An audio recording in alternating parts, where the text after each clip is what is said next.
ത്രിയേക ദൈവത്തിൻ്റെ അതിപരിശുദ്ധമായ നാമം വാഴ്ത്തപ്പെടുമാറാകട്ടെ. പരിശുദ്ധ സഭ ഇന്ന് നോമ്പിൻ്റെ അനുഭവത്തിലേക്ക് കിടക്കുകയാണ്.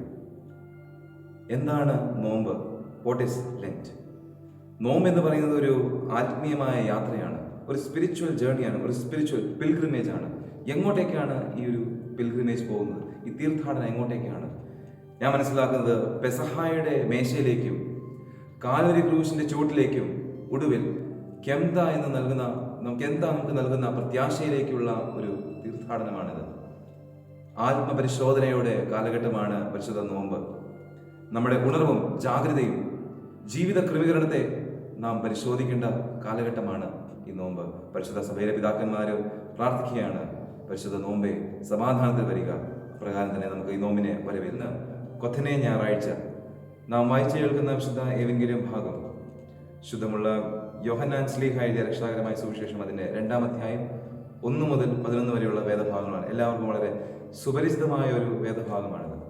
കാനാവിലെ കല്യാണത്തിലെ വെള്ളത്തെ വീഞ്ഞാക്കി മാറ്റുന്ന ഒരു അനുഭവം ആണ് നാം കാണുന്നത്. സത്യത്തിൽ യേശുക്രിസ്തു വെള്ളത്തെ വീഞ്ഞാക്കി മാറ്റി. ഇതൊരു അത്ഭുതമാണോ? ഞാൻ വിശ്വസിക്കുന്നത് ഇത് ഒരു അടയാളമാണ്. യേശുക്രിസ്തു ചെയ്തതെല്ലാം അടയാളങ്ങളാണ്. താൻ മശിഹായാണെന്ന്, താൻ വന്നത് ലോകരക്ഷയ്ക്ക് വേണ്ടിയാണ് എന്നുള്ള അടയാളമാണ് യേശുക്രിസ്തു പ്രവർത്തിച്ചത്. എന്നാൽ ഇന്ന് നാം കാണുന്ന ഈ ഒരു അടയാളം വെള്ളത്തെ വീഞ്ഞാക്കി മാറ്റുന്നു. ഈ അടയാളത്തിന്റെ പൂർത്തീകരണം നമുക്ക് കാണുവാൻ സാധിക്കുന്നത് 3.5 വർഷത്തിന് ശേഷമാണ്. ആ വീഞ്ഞിനെ തൻ്റെ സ്വന്തം രക്തമായി മാറ്റുന്ന ഒരു അനുഭവം.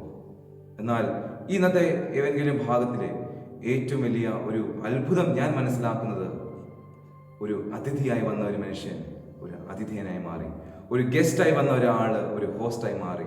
സ്നേഹമുള്ളവരെ, മറ്റുള്ളവരുടെ ജീവിതത്തിൽ, മറ്റുള്ളവരുടെ ഒരു സൗഹൃദത്തിൽ നാം ആയിരിക്കുന്ന പല മേഖലകളിൽ, നാം ആയിരിക്കുന്ന ജോലി സ്ഥലങ്ങളിലായിക്കോട്ടെ, നമ്മുടെ പഠന മേഖലകളിലായിക്കോട്ടെ, മറ്റുള്ളവരുടെ ജീവിതത്തിൽ നാം ആതിഥേയനായി മാറുവാൻ നമുക്ക് സാധിക്കണം.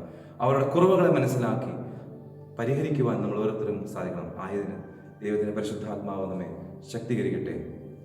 ദൈവത്തിൻ്റെ നാമം മാത്രം മഹത്വപ്പെടുമാറാകട്ടെ.